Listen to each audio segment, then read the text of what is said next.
Hi there. Welcome back to Elements in Focus. My name is Grant Soliven. With me always, Director of Financial Planning, Aaron Rheaume. We're so thankful to have you present here with us today. Hitting those 5 critical elements like usual. Today we're going to talk about the investment playbook. For those of you who do not already get our market cover, I recommend highly you sign up for that. It's our Chief Investment Officer and one of our other portfolio managers, Andrew Thrasher.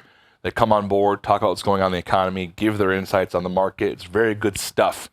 And so we let them do that. In an investment playbook, what Aaron and I discuss are some of the planning things you should be considering, especially as we get close to year end.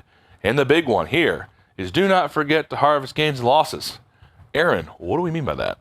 Yeah, again, these topics are very seasonal, or they can play at different times, and so many of you that have watched this in 2022, we had a pretty bad market year. 2023, as we're ending the year end, has been up and down, and so some of you may have gains in your portfolio, and some of you may have losses. And so what I would do is take a deep dive inside of each position that you have in your portfolio if you're not working with FEG, and say, are there any winners and losers that we want to cut from this portfolio? So sometimes stocks don't always go in the right direction and you have losses, and that's okay. Just make sure that you're cutting ties with those stocks and figuring out a plan to do something different with that. So harvesting a loss would be looking at stocks that have not gained in capital appreciation. And you can have short-term losses, which is a loss under a year, or you can have long-term losses. That's a year or more of holding that position. Same thing with gains.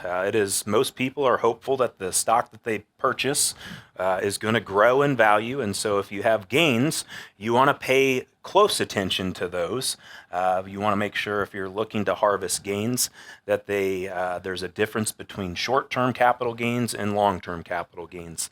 Same thing with the losses. A short-term capital gain is selling something with in under a year time frame, and then a long-term capital gain is a year or more of holding that position. The reason you want to pay attention to that on the gain side is because they are taxed differently. Short-term capital gains are taxed at ordinary income, which falls on your last marginal bracket, and then long-term capital gains are taxed at long-term capital gains rate, which could be 0 federally if you fall in that 12% tax bracket or below, 15%, 20%, and if you're blessed enough to have a high income, you could pay 23.8% total on capital gains. So if you're looking to evaluate your portfolio, you're looking at things to maybe reposition inside of that. This market over the last 22 months has given a lot of people the ability to look at repositioning some things. Absolutely. And Aaron brings a phenomenal point in doing a deep dive and analysis, because at the end of the year, you also want to rebalance your portfolio. Mm-hmm.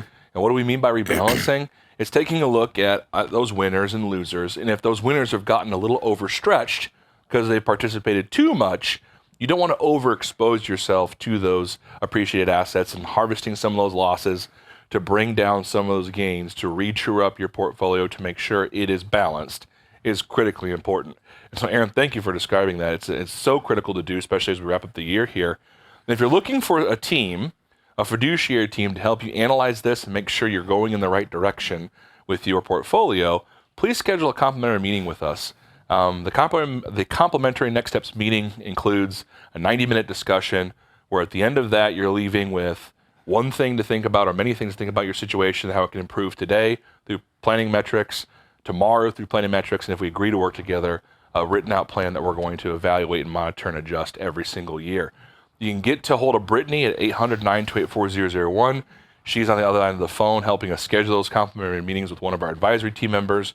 You can also get to us via the QR code or our website, yourlifeafterwork.com. If you just have a basic question, please don't hesitate. Shoot a message to talktofeg@yourlifeafterwork.com. One of our advisors will be glad to answer whatever question to the best of their ability. So thank you for being with us today. Don't forget to harvest losses as Aaron instructed. Very critical piece of the plan. And we look forward to having you in our next piece of content. Thank you so much. Have a good one.